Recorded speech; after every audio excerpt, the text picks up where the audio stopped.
Hello Sunshine, how are you all? Welcome back to clean commerce. जैसा कि आप सब जानते हैं, मैंने पिछले वीडियो में आपसे एक क्वेश्चन पूछा था।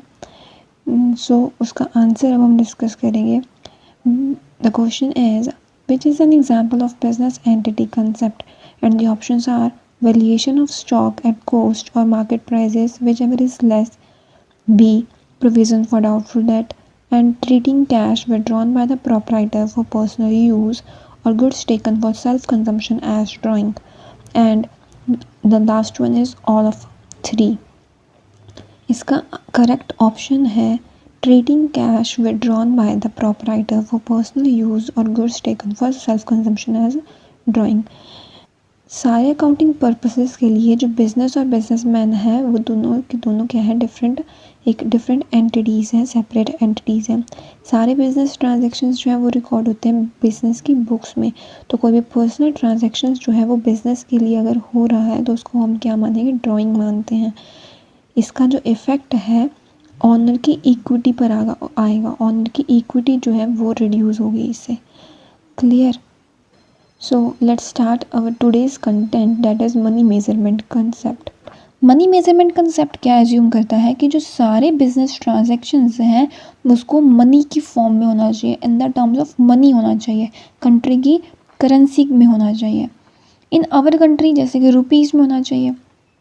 थंस as per the money measurement concept, transactions जो है which can be expressed in the terms of money are recorded in the books of accounts. Example: sale of goods worth 20 lakh rupees, purchase of raw material 10 lakh rupees, and rent paid 1 lakh rupees, etc. इन सब चीज़ों को हम in terms of money में express कर सकते हैं। सो इस सब चीज़ों को हम बुक्स ऑफ अकाउंट्स में क्या करेंगे, रिकॉर्ड करेंगे।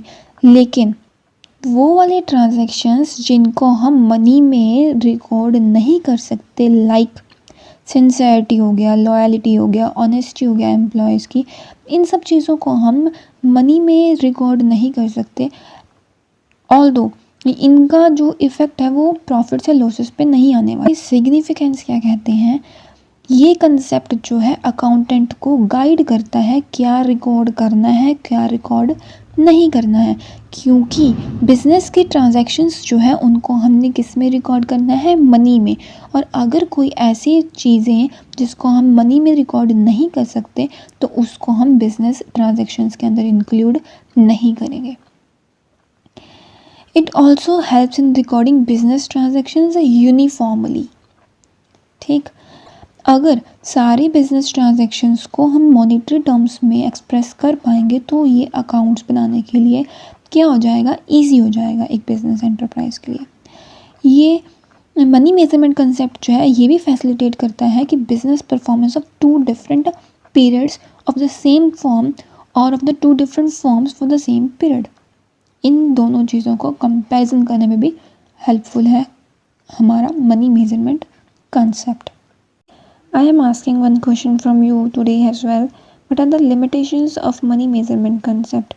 And the options are: any transaction or event, in spite of being very important, cannot be recorded in the books of accounts if it cannot be expressed in money value.